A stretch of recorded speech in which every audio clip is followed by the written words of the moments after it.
The year-round school calendar seems to be getting more popular, and some states even paying districts to make that change. Joy Addison spoke to some educators in Houston about this shift in learning.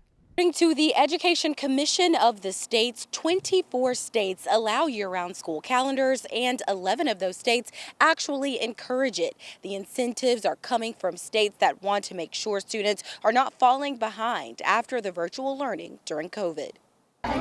U.S. school districts say COVID increased summer learning loss, and they're looking for ways to fix it. We were looking primarily at our summer learning loss over the last few years on the students. So the research that we looked at and saw that students were falling back 2 to 3 years in their math and also in their reading. Many are turning to year-round school calendars. The number grew from 2.5% of U.S. schools in 2018 to 4% in 2020, totaling over 3 million students. Houston's Aldine ISD recently hopped on board after learning of state incentives. They're starting by having 4 campuses add another 30 days to the school year. And then we wanted to ensure that families understood there's 3 main pillars of the additional day school year program.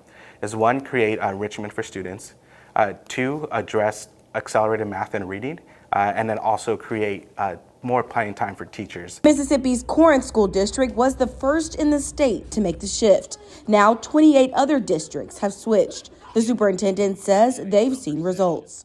A particular example would be if you have a kindergarten child that does not know his or her colors, letters, the best time to remediate them would be in that October session rather than them falling further behind during the school year. Aldine ISD says its improvements are also noticeable. And so when we look at our data, there is essentially no learning loss. There's a slight dip, but not compared to years in the past. And school districts that have already made the shift say they are still making adjustments. This includes adding more days for students and teachers to rest to avoid burnout and adding an additional maintenance schedule for buildings, as that's something that's typically done in the summer. In Houston, Joy Addison, Fox News. Well, if you've got a teenager at home, you know their smartphone can serve as a constant distraction. And some educators feel the same way. And as Matt Finn reports, they want to do something about it to promote better learning habits. Today's middle and high school students can sometimes suffer from a condition known as being chronically online, glued to their phones, constantly scrolling through social media and other platforms. It's a behavior that can make it difficult for teachers to reach them. One Florida school district is trying a new approach to win back their attention, banning phones from the classroom altogether. The kids are really engaged with each other, collaborative, in class. They're actually talking to each other, which is huge. It's an education trend that's quickly gaining steam. Schools with phone bans report higher test scores and increased student engagement.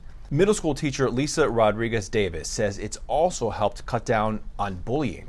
And middle school, not everybody has a phone. So it really levels the field as far as if you don't have a phone, I don't have a phone, kind of like a uniform. Everybody's the same. But there is some pushback from parents. Critics say the policy limits parents' ability to reach their children, especially in an emergency. Just saying I love you in case something happens.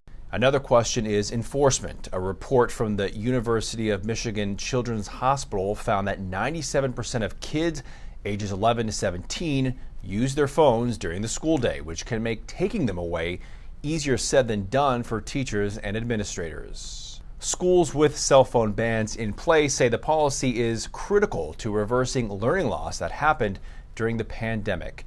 In Los Angeles, Matt Finn, Fox News. We've got more to come. Back in a moment.